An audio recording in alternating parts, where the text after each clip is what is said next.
Democrats are defending their majority in the Pennsylvania House. Harrisburg, Pennsylvania. AP.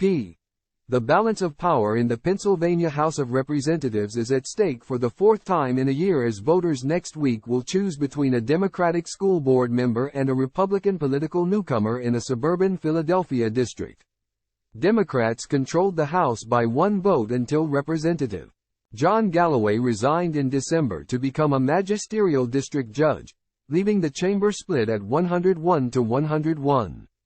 The race to replace him is slated for February 13 in Bucks County north of Philadelphia.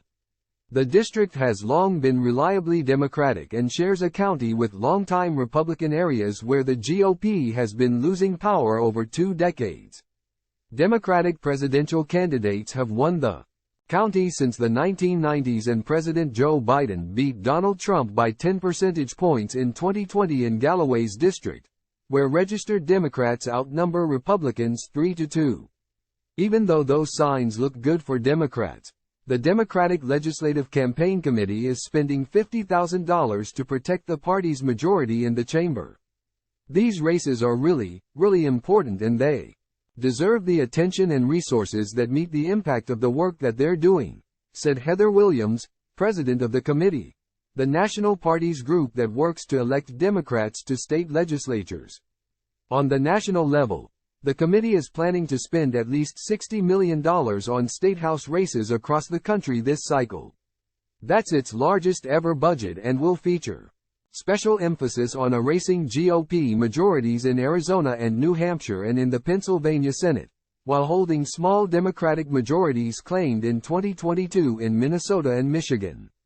This January 2024 combination photo shows nominees for a Bucks County special election to fill a vacant Pennsylvania State House seat: Republican Candace Cabanas, left, and Democrat Jim Prokopiuk in Fairless Hills, PA.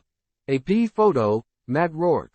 Leslie Martes, the group's vice president of political and strategic initiatives, said down-ballot legislative races in places like Northeast Pennsylvania and Tucson and Yuma in Arizona may help Biden's re-election bid in a reverse coattail fashion. Her team is hoping to generate enough Democrat excitement in legislative races that its candidates can push those margins and add to vote totals for the president beyond swing states' traditional population centers, where Democrats are already looking to run up the score, like Philadelphia and Phoenix.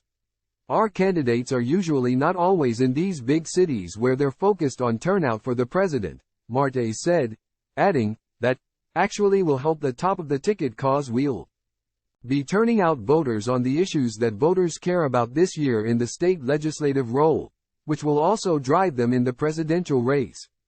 Democrats have the governor's office.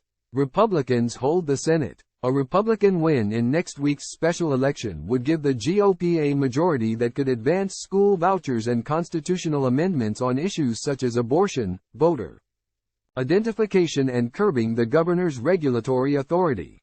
It is the Republicans' fourth chance in a year to flip the majority back to their favor.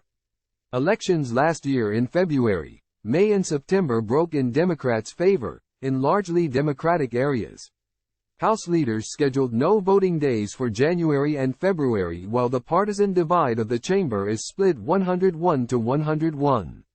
That will change after the February 13 election between Democrat Jim Prokopiuk, 49, and Republican Candace Cabanas, 45. It's an interesting thing to be thrown into this because I'm not a politician, and I'm really just running to support working-class families in Lower Bucks County, said Cabanas. I'm not necessarily here to tip a majority, and create like some kind of hoopla in the State House. Quote, she said high gas prices and rising cost of living are among her top priorities, along with education. She said there remains concerns after the COVID-19 pandemic shut down schools. It seems like Pennsylvania schools spend a fairly decent amount of money, like we're up there with our spending, she said, but we underperform. Prokopiuk, who was first elected in 2021 to the school board in a district north of Philadelphia, wants to see more funding for education, not just K-12, but vocational and skills-based learning, he said, to make sure the workforce is competitive. Affordable housing is also essential, he said, and with that comes raising the minimum wage. The Democrats who control the House passed a minimum wage hike last year, but it did not progress out of the Republican-controlled state Senate. No one can afford to live on the federal minimum wage in this area. If we're going to be talking about good-paying jobs and creating life-sustaining jobs, the first thing we have to do is raise the minimum wage because it's clear that is not sustaining anybody, he said. Women's reproductive health, and the right to an abortion, is also a concern of his. The difference between a Republican majority and Democratic one is access, he said.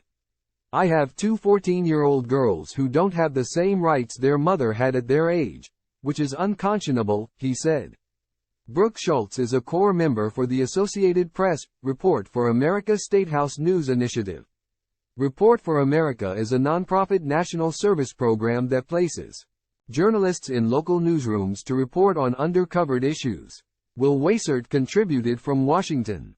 Jim Prokopiuk, Democratic nominee for a Bucks County special election to fill a vacant Pennsylvania State House seat, picks up flyers to go door-knocking from his election headquarters in Fairless Hills, PA.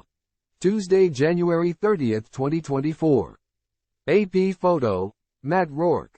Candace Cabanas, the Republican nominee for a Bucks County special election to fill a vacant Pennsylvania State House seat, speaks with attendees at a campaign event in Fairless Hills, PA. Wednesday, January 31, 2024. AP photo, Matt Rourke. Jim Prokopiuk, Democratic nominee for a Bucks County special election to fill a vacant Pennsylvania State House seat, looks up the next address as he knocks on voters' doors in Levittown, Pennsylvania. Tuesday, January 30, 2024. AP photo, Matt Rourke.